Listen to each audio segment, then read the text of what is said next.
Hello students, welcome back to my channel. Students, आज हम बहुत ज्यादा इंटरेस्टिंग चैप्टर डिस्कस करेंगे, that is the D and F block element. ये हमारा बहुत बहुत फेवरेट चैप्टर है क्योंकि इसमें न्यूमेरिकल्स नहीं है and we can score full marks from this chapter, that is 7 marks, और आप ये हर हाल में स्कोर करोगे। तो let's start our video. D and F block elements क्या होते हैं? सबसे पहले तो डी ब्लॉक एलिमेंट्स क्या होते हैं? जिन एलिमेंट्स का लास्ट इलेक्ट्रॉन डी सबशेल में एंटर करता है उनको हम डी ब्लॉक एलिमेंट्स बोलते हैं। अब इनकी जनरल कॉन्फ़िगरेशन क्या होती है? n-1 डी 1 to 10, डी में मैक्सिमम 10 इलेक्ट्रॉन्स हो सकते हैं। ns 1 to 2, n जो है this is outer most shell और ये n-1 है, दैट इज आउटर मोस्ट से एक शेल अंदर की तरफ, इसलिए इसको पेनल्टीमेट शेल बोलते हैं।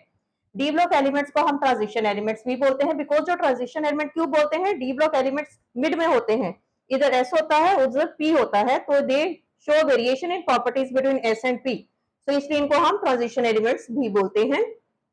डी ब्लॉक एलिमेंट्स जो है इनकी 3 ट्रांजिशन सीरीज होती हैं, 4th इनकम्प्लीट है। First transition series that is scandium to zinc, जिसका एटॉमिक नंबर 21 है, जिंक का 30 है, and it involves the filling of 3d subshell. Second transition series involves starting of ytterbium and ends with cadmium, that is 39 to 48 atomic number and filling of 4d subshell. Third transition series starts with lanthanum and ends with mercury, atomic number 57 and mercury का होता है 80 and it involves the filling of 5d subshell. अब इसका जो last element है तीनों series का, zinc, cadmium and mercury, इनकी तीनों के एलिमेंट्स की जो डी के अंदर 10 इलेक्ट्रॉन्स होते हैं, they have fully filled configuration, तो इसलिए इनको हम डी ब्लॉक एलिमेंट तो बोलते हैं बिकॉज एंटर जो इलेक्ट्रॉन्स है वो डी में एंटर कर रहे हैं, बट इनको हम ट्रांजिशन एलिमेंट्स नहीं बोलते। ये आपका मोस्ट इंपॉर्टेंट 1 मार्क का क्वेश्चन आता है। जनरल कैरेक्टरिस्टिक्स में हम क्या पढ़ेंगे? सबसे पहले atomic radii. As we have already discussed, atomic radii decreases in period and increases in group, लेकिन ये नॉर्मल हमारे बाकी एलिमेंट्स की तरह, ब्लॉक्स की तरह नहीं है। जो डी ब्लॉक एलिमेंट है इसमें जो ट्रेंड है वो रेगुलर नहीं है। अब पीरियड में हमने बोला डिक्रीज है, तो डिक्रीज भी रेगुलर नहीं है, पहले डिक्रीज होगा एटॉमिक रेडियाई, फिर कांस्टेंट हो जाएगा एंड एंड में थोड़ा सा इंक्रीज हो जाएगा। अब ये तीनों चीजें क्यों हो रही हैं? सबसे पहले तो डिक्रीज हुआ, it's due to the increase of nuclear charge. Constant हो गया बिकॉज द स्क्रीनिंग इफेक्ट जो है वो न्यूक्लियर चार्ज को बैलेंस कर देता है। देन इंक्रीज हो गया बिकॉज एंड तक जाते जाते हमारा शेल तो एक ही है, उसके अंदर बहुत ज्यादा इलेक्ट्रॉन आ गए हैं, so it will leads to the electron electron repulsion. उससे क्या होगा? इलेक्ट्रॉन क्लाउड जो है एक्सपेंड हो जाएगा, साइज जो है वो लिटिल बिट इंक्रीज हो जाएगा। जब आप ग्रुप में मूव करते हो तो एटॉमिक रेडियाई हम बोलते हैं इट इंक्रीजेस, और डी ब्लॉक में भी इंक्रीज करता है, लेकिन थर्ड और ट्रांजिशन सीरीज की अगर आप बात करो, जैसे आप नीचे जाते हो तो एटॉमिक रेडियाई में आपको ज्यादा ट्रेंड देखने को नहीं मिलता है, डिक्रीज इज वेरी स्मॉल। तो इसका आंसर आपने क्या देना है? It is due to lanthanoid contraction. आपकी ये वीडियो है कंप्लीटली एनसीईआरटी बेस्ड है, तो आपने जो जो इसमें मैं आपको बता रही हूँ कंप्लीटली एनसीईआरटी बेस्ड आपके आंसर्स हैं, तो आपने इनको फॉलो करना है so that you can score full marks. अगर आप फुल मार्क्स चाहते हो तो इस वीडियो को एंड तक देखो और इसके आप नोट्स बनाओ, बिकॉज ये कंप्लीट वीडियो आपको 7 मार्क्स दिलवा सकती है। नेक्स्ट हमारा जो करेक्टर है that is the ionisation energy. अब आयोनाइजेशन एनर्जी क्या होती है? It is energy required to remove the valence electron from the outer most shell. उस एनर्जी को हम क्या बोलते हैं? Ionisation energy. तो आयोनाइजेशन एनर्जी साइज के साथ रिलेटेड है, अगर साइज कम होगा तो आयोनाइजेशन एनर्जी ज्यादा हो जाएगी, अगर साइज ज्यादा होगा तो आयोनाइजेशन एनर्जी कम हो जाएगी। Let's see D block element में आयोनाइजेशन एनर्जी का ट्रेंड क्या है। Ionisation energy it increases in period and decreases in group because size के साथ related है। अब हम देखते हैं जो इसके डी ब्लॉक के अंदर जो आयनाइजेशन एनर्जी का जो इंक्रीज है वो वेरी स्मॉल है। It is due to the ionisation energy जो ट्रांजिशन एलिमेंट्स की है, ionisation energy of transition element it is less than S and P।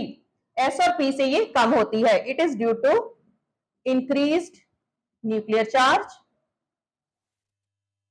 And shielding effect. both effects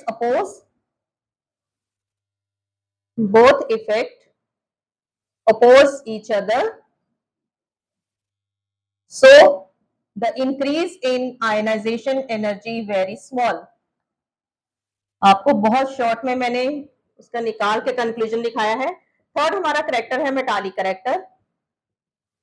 D block elements they show metallic character, सारी metals की इनके अंदर properties होती हैं। तो क्यों है ये metallic character? It is due to the large number of valence electron. ये आपके 1 मार्क के क्वेश्चंस हैं जो आपसे पूछे जाते हैं, due to the large number of valence electrons and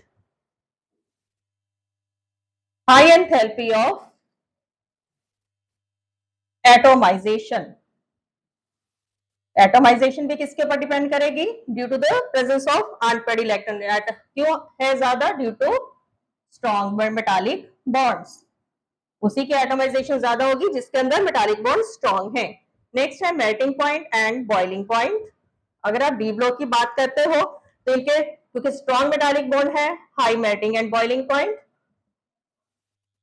लेकिन 3 एलिमेंट्स हमारे जिंक, कैडमियम एंड मर्करी, इनका लो होता है due to absence of unpaired electrons. Unpaired electrons ही नहीं होंगे तो मेटालिक बॉन्ड नहीं बनेंगे।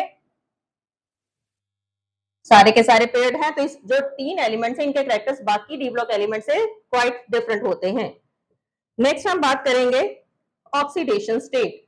दे शो वेरिएबल ऑक्सीडेशन स्टेट। क्यों? Due to the presence of unpaired electron. ये सारे आपके 1 मार्क के क्वेश्चंस हैं और ये सारे कंपाइल करके आपको 5 नंबर का एक क्वेश्चन आता है, तो ये आपको हर हाल में लर्न करने हैं। इसमें कॉमन ऑक्सीडेशन स्टेट क्या है? +3, लेकिन स्कैंडियम को छोड़कर, एक्सेप्ट स्कैंडियम, बाकी सारे +3 ऑक्सीडेशन स्टेट करते हैं। स्कैंडियम जो है वो +1 शो करता है। 2 एलिमेंट्स हमारे पास ऐसे हैं, ऑस्मियम एंड रुहीनियम, ये +8 भी शो करते हैं। नेक्स्ट हमारी प्रॉपर्टी है standard electrode potential. Standard electrode potential. अब इलेक्ट्रोड पोटेंशियल का क्या होता है, मतलब क्या है? इलेक्ट्रोड पोटेंशियल क्या चीज है? हमने एक इलेक्ट्रोकेमिकल सेल लगा ली है। The potential difference it is developed on the electrode. जो आपने इलेक्ट्रोड फिट करे हैं उसके ऊपर जो पोटेंशियल डेवलप हुआ है, किसकी वजह से हुआ है? Due to the presence of same metallic ion which are present in the solution. तो उसकी वजह से जो इलेक्ट्रिक पोटेंशियल डेवलप होता है उसको हम क्या बोलते हैं? Electrode potential. तो इलेक्ट्रोड पोटेंशियल में भी ये इरेगुलर वेरिएशंस शो करते हैं। It show irregular variations due to क्यू। रीजन क्या है? 3 एनर्जीज इसमें रोल प्ले करती हैं। Due to variation in, most important, due to variation in their ionisation energies, sublimation energy and hydration energies. Sublimation energy and hydration energy, 3 energy role play करती हैं electrode potential के case में, most important. Next हम बात करेंगे, अब इसी के केस में अगर आप देखा जाए तो Mn2 positive and Zn2 positive, इनकी ये दे है highly stable configuration, high stable configuration, and जो निकल है Ni2 positive, it has highest negative enthalpy of hydration. Here, next हम बात करेंगे मैग्नेटिक प्रॉपर्टी। मैग्नेटिक प्रॉपर्टी का मतलब क्या है? Magnetic behaviour. अगर किसी एलिमेंट के अंदर अनपेयर्ड इलेक्ट्रॉन है तो वो होगा paramagnetic. Unpaired electron means paramagnetic. अगर पेयर्ड इलेक्ट्रॉन्स हैं तो वो क्या हो जाएगा? डायामैग्नेटिक। सारे के सारे जिसके अंदर पेयर्ड होते हैं उसको हम क्या बोलते हैं? डायामैग्नेटिक। मैग्नेटिक कैरेक्टर से लिंक हमारे पास एक टर्म है, that is magnetic moment. Moment, इसको सिंबल म्यू होता है। इसको हम कैसे कैलकुलेट करते हैं? या का 1 मार्क अगेन एमसीक्यूज में क्वेश्चन आ जाता है। रूट n n+2, ये n क्या है? It is the number of unpaired electron. ये आपको कैसे पता चलेंगे? आप कॉन्फ़िगरेशन लिखोगे, उसके बाद आपको पता चलेंगे कि जो भी एलिमेंट आपको गिवन है जिसका मैग्नेटिक मोमेंट आपको बोला गया है उसके अंदर n की वैल्यू क्या है। तो इस तरह से आप मैग्नेटिक मोमेंट कैलकुलेट कर सकते हो और ये क्वेश्चन एमसीक्यूज में आता है। इसको आपने हर हाल में करना है। ये जितने मैं आपको पॉइंट्स बता रही हूँ, all these are your questions. बहुत अच्छी तरह से आपने इसको करना है, सीरियसली। क्योंकि इसमें से 7 मार्क्स हमारा स्कोर बहुत ऊपर लेके जा सकते हैं। एक हमारा ये चैप्टर और एक नेक्स्ट चैप्टर जिसमें न्यूमेरिकल्स नहीं है बट मोस्ट स्कोरिंग। तो इन दोनों चैप्टर के 14 मार्क्स अगर आ जाए तो 90% नंबर लेने से आपको कोई नहीं रोक सकता है। तो दोनों चैप्टर्स आपके टिप्स पर होने चाहिए। मैंने इनकी सेपरेट हर एक की शॉर्ट वीडियोस भी डाली हैं, अगर किसी को बहुत ज्यादा डिटेल देखनी है तो आप वहां से भी देख सकते हो। नेक्स्ट करैक्टर डी ब्लॉक का क्या है? Complex formation. सारे के सारे जो डी ब्लॉक एलिमेंट्स हैं they are involve in complex formation. क्यों बनाते हैं? It is due to why they form complexes. ये आपका क्वेश्चन आता है, आप क्या लिखोगे? First, due to high charge on metal ion. ये कंप्लीट आंसर्स हैं आपके क्वेश्चंस के। High charge on metal ion and availability of empty d orbitals for bonding। Next हमारा करैक्टर है catalytic formation. Why d block elements act as catalyst. Catalytic property, ये सारे आपके questions हैं। Why d block elements act as catalyst. अब इसका answer क्या लिखोगे आप? It is due to variable oxidation state and they form reaction intermediates। they form reaction intermediates and lower the activation energy। तो अपने आप कैटलिस्ट जो है वो लोअर करेगा। Next, why d block elements form coloured compounds? Due to d transition. एक electron जो है डी से ही उठकर, डी के 5 ऑर्बिटल्स होते हैं, डी के एक ऑर्बिटल से उठकर दूसरे ऑर्बिटल में गया, दूसरे से तीसरे में गया and then they come back.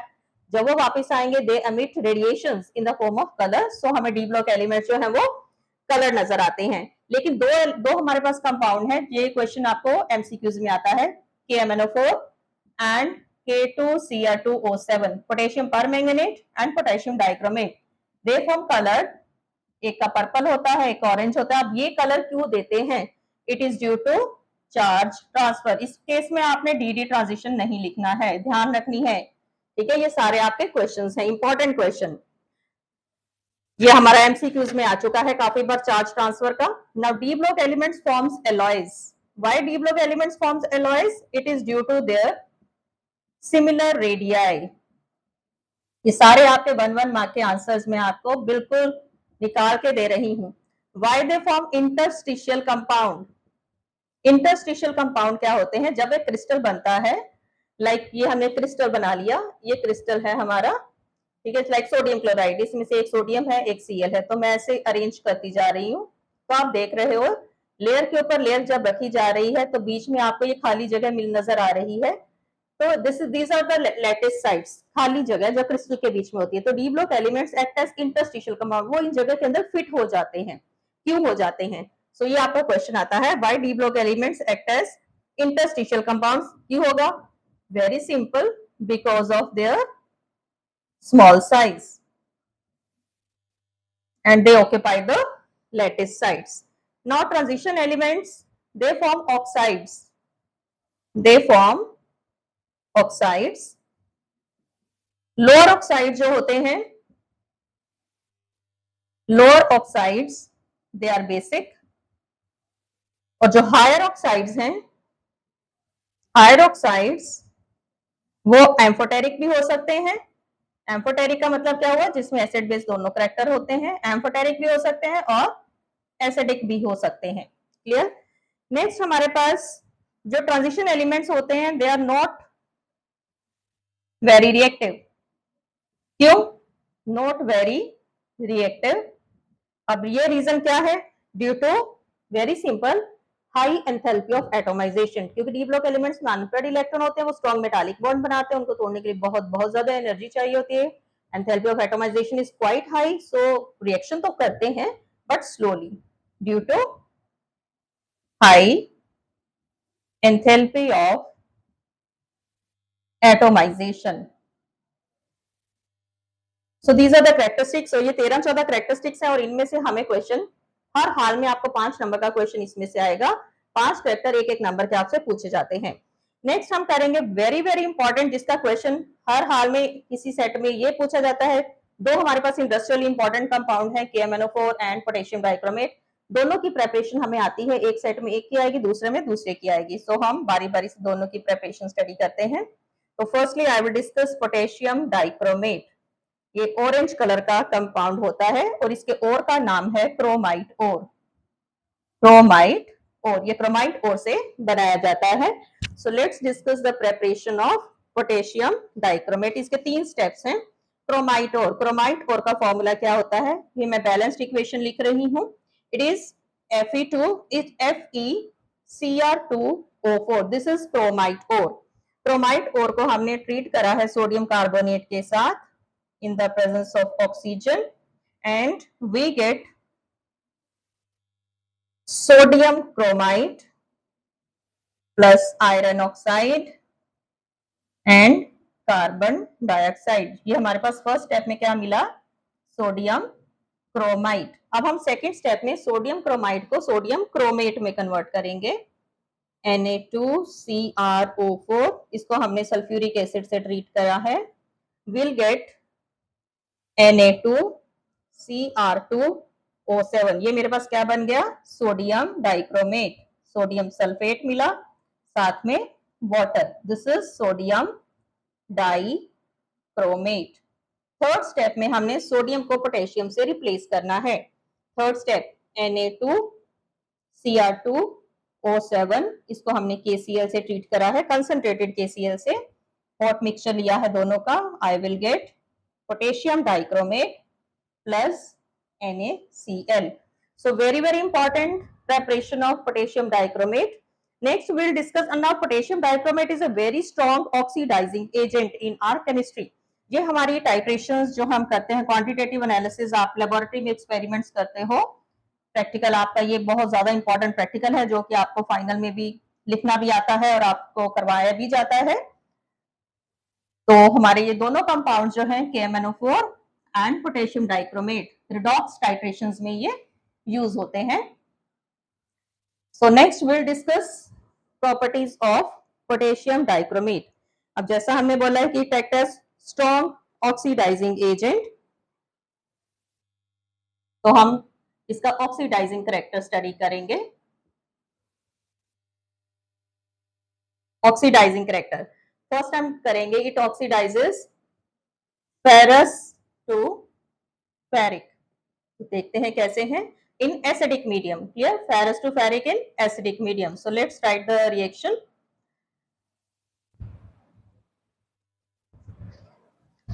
इसकी आपको आयनिक इक्वेशंस भी पूछी जाती हैं, तो लेट्स राइट। ये हमारे पास डाइक्रोमेट था। Next these are the ferrous ions plus 14। ये आप मॉलिक्यूलर इक्वेशन भी लिख सकते हो और आयनिक इक्वेशन भी लिख सकते हो, डिपेंडिंग अपॉन किसको कौन सी इजी लगती है। So I am here writing ionic equations, ठीक है। Next, it oxidises stannous to stannic. Again dichromate लिया है, प्लस टिन लिया है, हाइड्रोजन लिए हैं हमने, इलेक्ट्रॉन्स और प्रोटॉन्स को, चार्जेस को बैलेंस करना है। So very very important these properties, hydrogen sulphide two sulphur,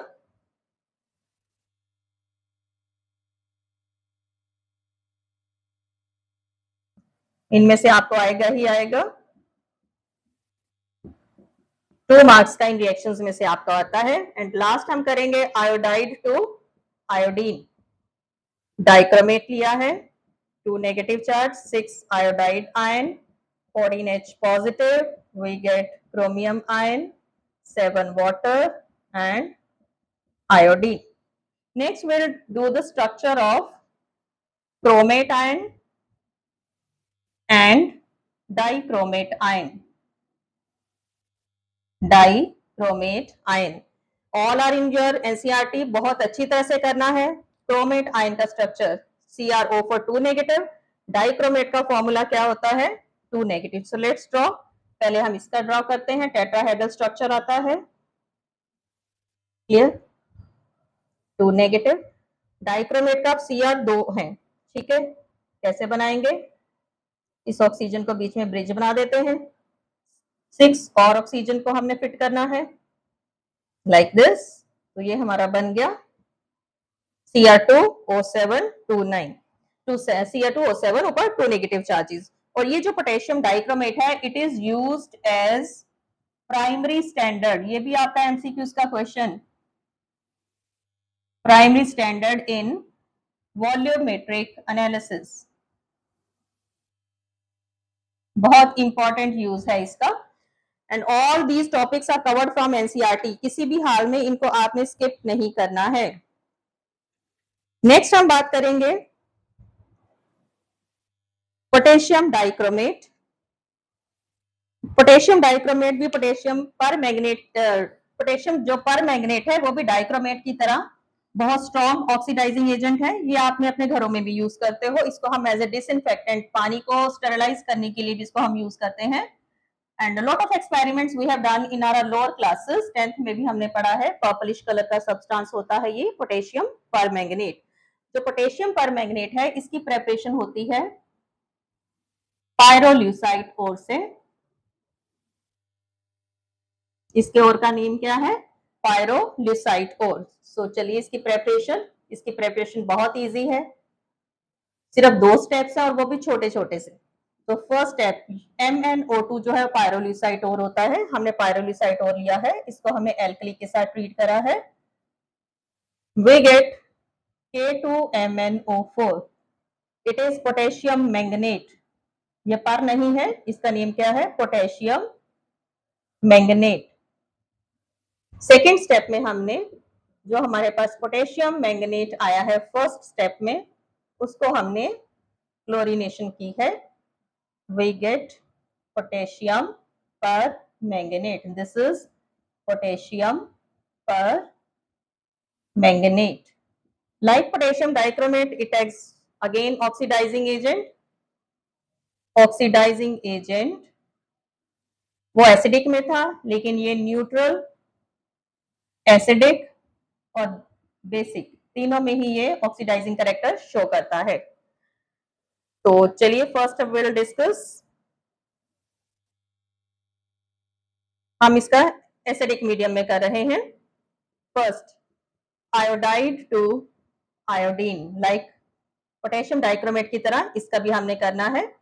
अब ये this is permanganate ion plus 10 I negative iodide से निकला, H पॉजिटिव सल्फ्यूरिक एसिड से निकले, सल्फ्यूरिक एसिड एसिडिक मीडियम में लिया है हमने, will get 2 Mn2 positive, 5 iodine, 8 water molecules.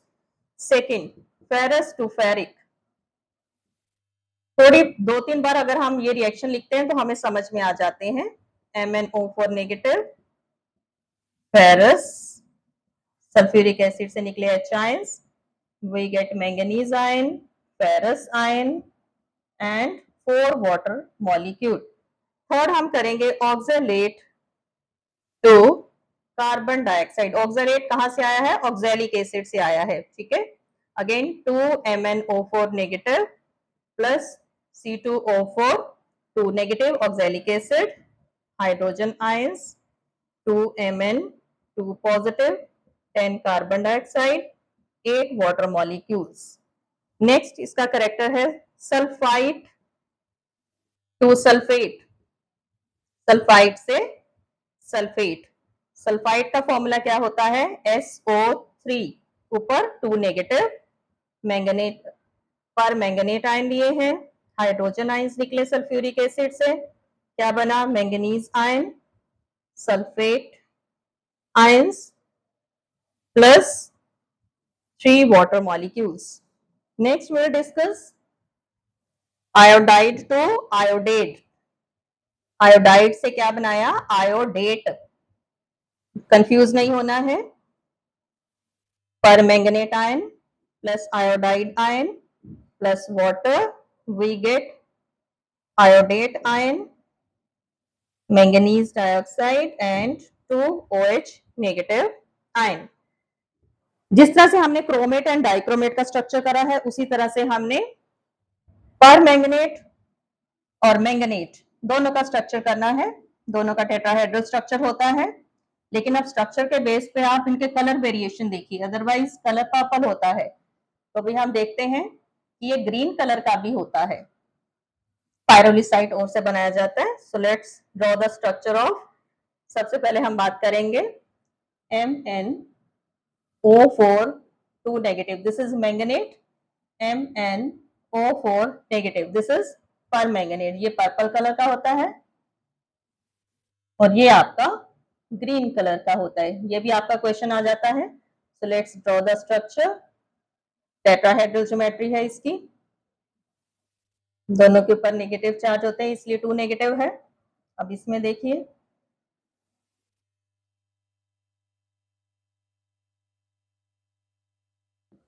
clear? So these are the structures of, this is MnO4 negative. These are the structures of manganate and permanganate ion. तो ये आपके लिए दोनों ही आपने करने हैं। Now this is all about the D block elements. Now we'll discuss F block elements. अब F block elements क्या होते हैं? The elements in which last electron enters into the F subshell. ठीक है? So we write F block elements. Last electron enters into the F block और इनकी configuration क्या होती है? N-2 F1 to 14 electron maximum हो सकते हैं, D0 to 1 NS2। क्लियर? इनको हम इनर ट्रांजिशन एलिमेंट्स भी बोलते हैं। इनर ट्रांजिशन एलिमेंट्स, जी इनकी जनरल कॉन्फ़िगरेशन है। ये 1 मार्क का क्वेश्चन आ जाता है। इसके अंदर 2 सीरीज होती हैं, लेंथेनॉइड्स एंड एक्टिनॉइड्स। सबसे एंड में बॉटम में अगर आप पीरियोडिक टेबल को देखते हो तो एंड में बॉटम पर जो 2 हॉरिजॉन्टल लाइंस होती हैं, that is lanthanoid and actinoid, और उसको हम एफ ब्लॉक एलिमेंट्स बोलते हैं। तो सबसे पहले हम बात करेंगे लेंथेनॉइड्स की। जो लेंथेनॉइड्स हैं इसके अंदर 14 एलिमेंट्स होते हैं। फर्स्ट जो है एलिमेंट सीरियम, इसका एटॉमिक नंबर जो है 58 होता है, एंड एंड वाला है ल्यूटियम जिसका एटॉमिक नंबर 71 होता है।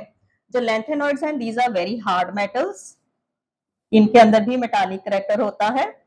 सारे करैक्टर होंगे, मेल्टिंग पॉइंट हाई होगा, मेलेबल डक्टाइल सब कुछ होगा। इनकी जो कॉमन ऑक्सीडेशन स्टेट है, इसमें से आपको क्वेश्चन आता है। मैं आपको सारे क्वेश्चन पीवाईक्यूज भी साथ साथ बताती जा रही हूँ। कॉमन ऑक्सीडेशन स्टेट क्या होती है लेंथेनॉइड की? +3। Some shows +2, some shows +4 also. और जो +2 है वो कौन से शो करते हैं? Cerium and terbium. ये क्या शो करते हैं? +2। यूरोपियम एंड यट्रिबियम, ये क्या शो करते हैं? +4। और लेंथेनम, ल्यूटिनम एंड गैडोलिनियम, ये ओनली +3। ये सारे आपके question, first question, second question, third question, fourth question. Clear? ये 4 आपके एमसीक्यूज में भी आएंगे और 1 मार्क में वैसे भी आएंगे। They show colour, it is due to F transition. Magnetic properties, they show magnetic properties, La3 positive and Lu3 positive। इसके अंदर और इसके अंदर फुली फिल्ड है और इसके अंदर कुछ भी नहीं है। So these are the diamagnetic, लेकिन बाकी जो है वो पैरामैग्नेटिक होते हैं, ये नहीं शो करेंगे, but rest show due to the presence of unpaired electron. Next is reactivity. अगर बात करें, सेम केमिकल रिएक्टिविटी, इनकी रिएक्टिविटी सेम रहती है, same chemical reactivity. Very very important question जो हर बार ही आपको आता है 2 मार्क्स या 3 मार्क्स में, 100% श्योर पीवाईक्यू है ये। What is lanthanoid contraction, causes and consequences.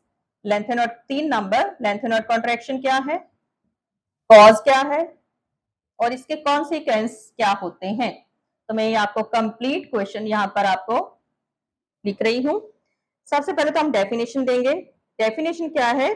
The steady decrease in atomic radii with increase in atomic number, it is called lengthenoid contraction। कि एटॉमिक नंबर बढ़ने के साथ जो एटॉमिक रेडियाई है इसमें कांस्टेंट डिक्रीज आ रही है, उसको हम क्या बोलते हैं? Lanthanoid contraction. अब इसका कॉज क्यों होती है ये लेंथेनॉइड कॉन्ट्रैक्शन? ठीक है, अब हम इसका कॉज लिखेंगे। न्यूक्लियर चार्ज इंक्रीजेस, जैसे ही न्यूक्लियर चार्ज इंक्रीज करेगा, new electron added, new electron add in the same 4f subshell, इसमें 4f की फिलिंग होती है, 4f सबशेल में ऐड करेगा। अब जो आपका 4f सबशेल है इसका पुअर स्क्रीनिंग इफेक्ट है। 4f subshell has very poor, it has very poor screening effect. क्यों स्क्रीनिंग इफेक्ट इसका बहुत कम है? It is due to the diffuse shape of 4f। 4f की शेप जो है बिल्कुल क्लियर नहीं होती। It has poor screening effect due to its diffused shape, shape clear नहीं होती, इसलिए ये अंदर वाले इलेक्ट्रॉन को स्क्रीन नहीं कर पा रहा। ठीक है, due to the screening effect is very poor due to the diffuse shape, so 4f subshell contract, इसीलिए ये कॉन्ट्रैक्ट हो जाता है, but the decrease is very small, इतना भी ज्यादा कॉन्ट्रैक्ट नहीं होता है, बट होता है। सो डिक्रीज इज वेरी स्मॉल। तो ये आपका कोज हो गया। पहले आपने डेफिनेशन दे दी। कॉन्सिक्वेंसेज वेरी इंपॉर्टेंट, अकेले कॉन्सिक्वेंसेज भी कभी हमें 3 मार्क्स में पूछ लिए जाते हैं। फर्स्ट क्या रहता है consequence? The atomic radii of second and third transition series almost equal, reason due to lanthanoid contraction, ये उसी का कॉन्सिक्वेंस है। सेकेंड कॉन्सिक्वेंस आप क्या दे सकते हो? अब क्योंकि इनका एटॉमिक रेडियाई में ज्यादा वेरिएशन नहीं है, due to this, due to lanthanoid contraction की वजह से एटॉमिक रेडियाई सेम है, एटॉमिक रेडियाई की वजह की सेम होने की वजह से due to this they have same chemical properties, same chemical properties and difficult to separate, difficult to separate, and third very very important कि इसकी वजह से ही जो है कोवलेंट करेक्टर जो है, इसको और शॉर्ट में आप कर देती हूं, due to lanthanoid contraction the basic character decreases in the group. और इसी से रिलेटेड आपको क्वेश्चन आता है, lanthanum hydroxide LaOH3 is having maximum basic character while lutetium hydroxide LuOH3 is having least basic character। तो आंसर क्या है? It's due to the lanthanide contraction। सो it's very very important question जो कि हमारा हर साल हमारा जो ये क्वेश्चन है वो रिपीट हो रहा है। So next are the uses of lanthanide। All topics are from NCERT और सारे के सारे मैं आपको आपके बोर्ड पॉइंट ऑफ व्यू से आपको क्वेश्चन भी सारे बताए हैं। सो बिल्कुल भी स्किप नहीं करना इस वीडियो को, 100% इसके अंदर से ही आपको 7 मार्क्स मिलेंगे, फालतू की किसी और जगह नोट्स ढूंढने की जरूरत नहीं है। एनसीईआरटी नहीं भी पढ़ी है तो दिस इज कंप्लीट एनसीईआरटी, हर एक चीज उसमें से निकाल के आपको मैंने इस वीडियो में डाल दी है। सो आप इस वीडियो को देखिए एंड 100% सक्सेस आपके हाथ में है if you want to score more than 90% marks. Now uses क्या है? जो लेंथेनॉइड्स हैं इनके जो you are used to make coloured glasses. अब कलर्ड ग्लासेस कहाँ यूज करते हैं हम? गॉगल्स के लिए। ठीक है, कलर्ड ग्लासेस बनाने के काम आती है गॉगल्स के लिए। सेकंड, लेंथेनॉइड जो है ये भी अलॉयज में यूज होता है और जिसमें हम एलॉय में लेंथेनॉइड यूज करते हैं उसको हम क्या बोलते हैं? मिश मेटल। ये भी आपका क्वेश्चन आ जाता है जिसमें लेंथेनॉइड हमारा 95% हम लेते हैं, लेंथेनॉइड की जो भी मेटल आप लोगे 95% होगी, iron approx 5% and with this traces हम ले सकते हैं, इसमें traces of sulphur, iron, carbon, chromium and aluminium. So this is mish metal. Next, catalytic property है इसकी, catalytic property and petroleum cracking में यूज किया जाता है इसको।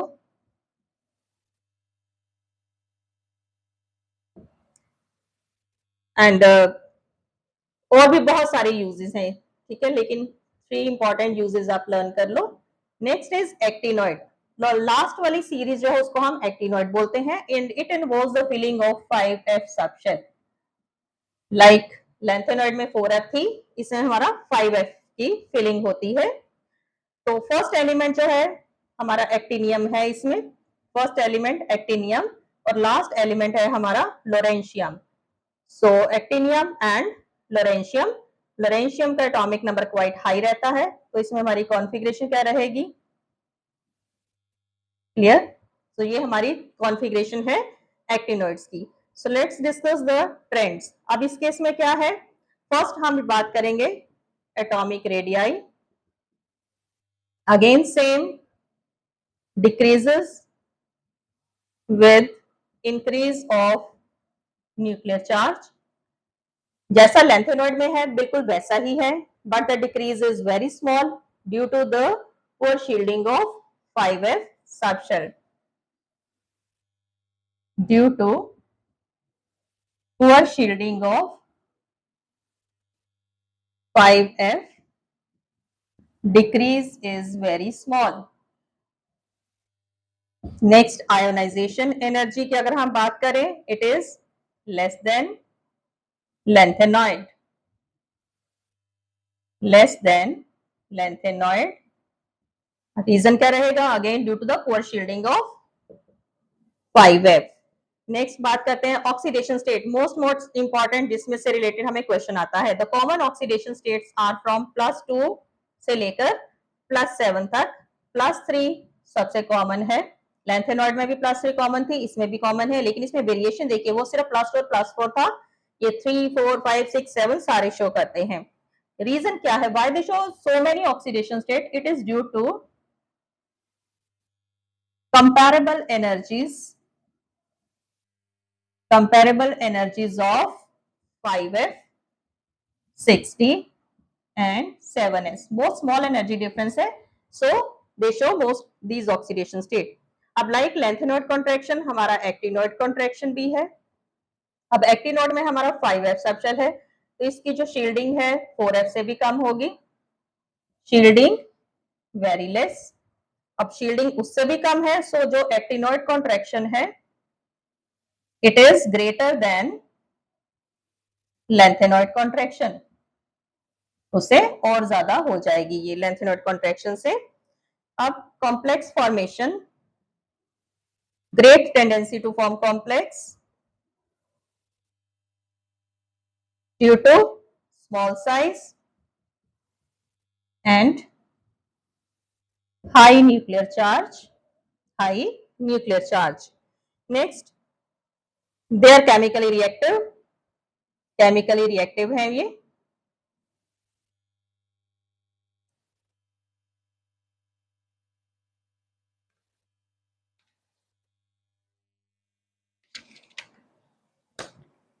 नेक्स्ट विल डिस्कस, अब हमने एक्टिनॉइड भी पढ़ लिया है, हमने लेंथेनॉइड्स भी पढ़ लिया है। हम हमारे पास है कुछ differences and similarities between the lanthanoids and actinoids. Lanthanoid के यूजेस भी एक्टिनॉइड्स की तरह, अब हम इकट्ठे डी और एफ ब्लॉक के यूजेस हम स्टडी करते हैं। डी एंड एफ ब्लॉक के कंबाइंड यूजेस क्या हैं, चलिए पहले मैं आपको सिर्फ एक्टिनॉइड के बताती हूँ। Actinoid they are mostly radioactive, ठीक है, और करेक्टर है, ये ज्यादा रेडियो एक्टिव होते हैं। तो ये किस किस ट्रीटमेंट में यूज होते हैं, थोरियम कैंसर ट्रीटमेंट, यूरेनियम, ठीक है, यूरेनियम किस में यूज होता है, न्यूक्लियर रिएक्टर में as a nuclear fuel, medicine में भी यूज होता है। प्लूटोनियम, प्लूटोनियम जो है ये एटॉमिक रिएक्टर्स में यूज होता है, एटॉमिक बॉम्ब बनाने के लिए। तो मोस्टली इसके बहुत बहुत हाई लेवल के यूजेस हैं। सो नाउ विल डिस्कस, हमने लेंथेनॉइड भी कर लिया है, हमने एक्टिनॉइड भी कर लिया है। So now will discuss the similarities as well as differences between lanthanoids and actinoids. अब हमने सब कुछ कर लिया है, तो हम ये डिफरेंसेस खुद भी निकाल सकते हैं। लेंथेनॉइड्स, क्या डिफरेंस हमें नजर आ रहा है दोनों के अंदर, एफ ऑर्बिटल की, पहले हम सिमिलैरिटी कर रहे हैं। दोनों +3 ऑक्सीडेशन स्टेट शो करते हैं। कॉमन ऑक्सीडेशन स्टेट दोनों की +3 है। दोनों के अंदर f ऑर्बिटल की फिलिंग होती है। हमने वो सिमिलैरिटीज और डिफरेंसेस लेने हैं जो हमें इजीली हमारे नोट्स में से अवेलेबल हैं। तो सबसे पहले हम बात करेंगे सिमिलैरिटीज की। तो सिमिलैरिटीज देखिए, सबसे पहले both shows +3 oxidation state. Second, both involves filling of f orbital, both दोनों में f ऑर्बिटल की फिलिंग होती है। 3, हाईली रिएक्टिव हैं दोनों ही एंड इलेक्ट्रोपॉजिटिव हैं।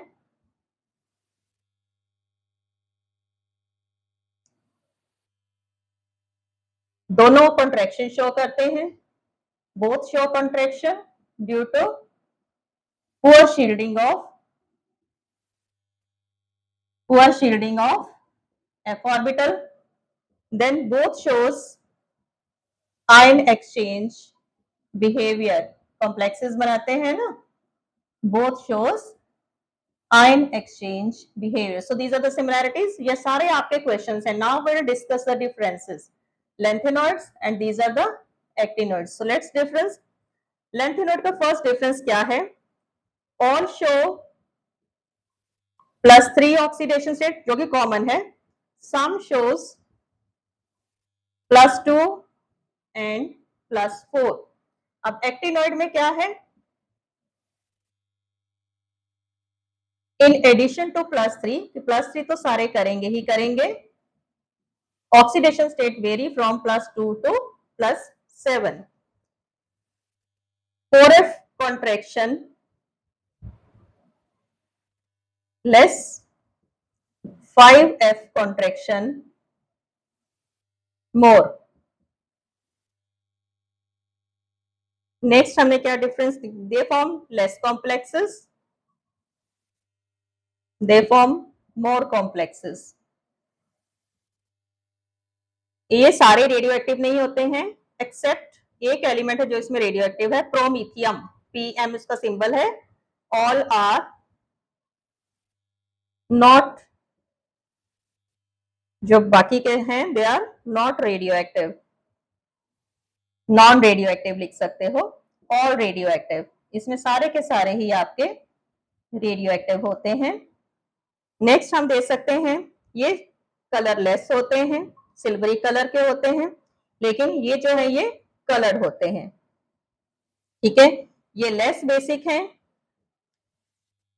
ये मोर बेसिक है।